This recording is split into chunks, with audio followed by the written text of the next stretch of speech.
سلام خدمت دوستان عزیز، مصطفی علیخانی هستم از چنل ایران دانشگاه.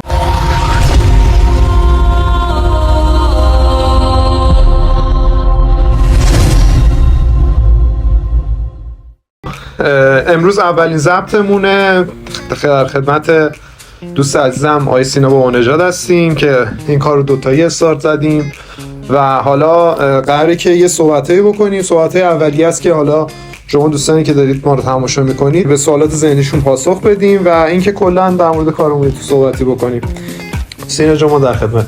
سلام و روز بخیر خدمت دوستان بزرگوارم. خیلی خوشحالم که دارین این چنل رو تماشا میکنین. اولین ویدیو اینتروداکشن ماست در مورد اینکه کار به چه شکله و قراره چجوری کار پیش بره. خب اولین سوالی که هستش اینه که چرا اسم ایران دانشگاه رو انتخاب کردیم؟ توضیح به دوستان خب همونطور که در جریانی مصطفی ویورهای ما، کسایی که سابسکرایبر ما هستن به ویدیو ما رو میبینن، ایرانی هستن، یعنی همشون لوکال ایرانن، حالا چه داخل ایران زندگی کنن چه خارج از ایران. به خاطر همین ایران رو تو اون کلمه اسمیمون استفاده کردیم. از طرف یونی گذاشتیم، ایران یونی یعنی یونیورسیتی، مخفف یونیورسیتیه. برای چی یونیورسیتی؟ چون کلا سیستممون آموزشیه. درسته بیسمون با زبان شروع میشه ولی میخوایم در آینده با پیشرفت کار آموزش ها رو در سیستم‌های دیگه داشته باشیم. خب سوال دومی که آماده کردم اینه که چرا اصلا شروع این چنل با زبان انگلیسی هستش؟ توضیح میدی؟ خب چرا زبان انگلیسی؟ خیلی ساده است. به خاطر اینکه تخصصمون زبان انگلیسی بوده.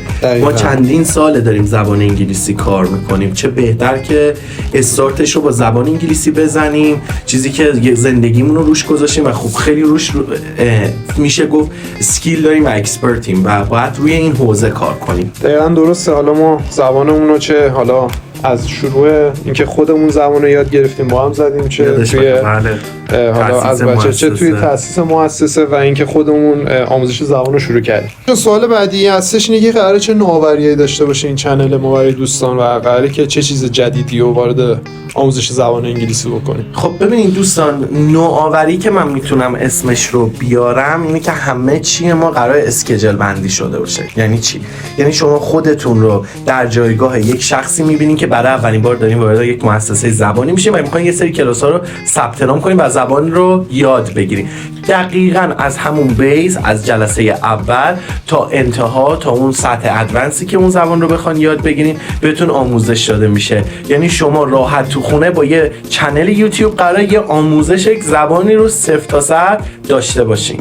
دقیقاً شبیه آموزشگاه بیرون دیگه. ما هر هفته حالا به اطلاعاتتون میرسونیم، چه 2 روز یا چه 3 روز، هر چند تا ویدیو که باشه حتما به اطلاعاتتون میرسونیم. سر دقیقاً همون زمان ویدیو اون بارگذاری میشه و مثل کلاس زبانه بیرون شما میتونید ازش استفاده بکنید و امیدواریم که بتونیم یه چیزی به زبان آموزمون اضافه کنیم. دقیقاً.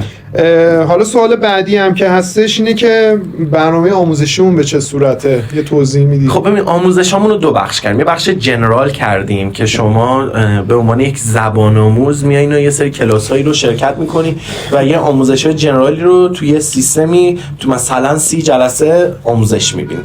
یه بخش دیگه داریم که اسپسیفیکه و دیتیله، روی موردها کار میشه، اصطلاحاتی که استفاده میشه، کتاب‌هایی که موردی هست مثلا کتاب گرامر این یوز، کتاب آکسفورد ورد اسکیلز، کتابایی که توی مؤسسه‌های دیگه شما دارین میخونی و دوست دارین که یک نفر باشه بهتون آموزش بده، اونو در کنار آموزش‌های جنرالمون میذاریم. بچه‌ها همه آموزش‌هامون عدد داره. یعنی شما مثلا جلسه 4 کتاب آکسفورد ورد اسکیلز، درس 10 کتاب آکسفورد ورد اسکیلز، راحت میتونین با اون کانتنتی که بهتون میدیم روی ویدیوها اون چیزی که میخواین رو برداشت کنین. در کنار اون مثلا که دوره‌های اسپیکینگ میذاریم تو یوتیوب، مثلا میگیم اسپیکینگ موردی، اسپیکینگ توی ایرپورت، اسپیکینگ توی کافه یا هر جایی که مکانی که زبان انگلیسی به دردتون بخوره، میایم اونا رو دیواید میکنیم و شما با هر کدوم هر نیازی که دارین سرچ که میکنین براتون ویدیو میاد و یاد میگیرین خیلی راحت. خب مرسی از توضیحاتت. فکر میکنم که این سوالات تا حدودی خیلی جنرال و عمومی بود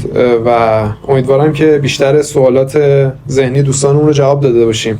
ولی حالا باز توضیح پایانی و حالا اگه فکر کنید چیزی هستش که نیاز دوستان بدونن ممنون میشم که حالا این توضیحاتو بدی و این ویدیو رو تموم بکنیم، حالا ان شاءالله بریم برای ضبط‌های بعدیم. ضبطه. خب ببینید همونطور که الان بهش اشاره کردم، این ویدیوی اولیمون فقط صرفا یه اینتروداکشن و مقدمه بود که بچه‌ها بهتون بگیم تو این چنل قرار چه اتفاقاتی بیفته. ان آموزشامون رو شروع می‌کنیم. قبل اونم یه ویدیو داریم که کانتنتامون رو بهتون میگیم که حالا کیا چه کلاسایی رو، چه جلساتی و چه ویدیوهایی رو قرار آپلود کنیم که شما راحت بتونید ازشون استفاده کنید. خب خیلی ممنونم سینا جان، مرسی. خیلی ممنونم از شما، مرسی که ما رو تماشا کردید. خدا نگهدار.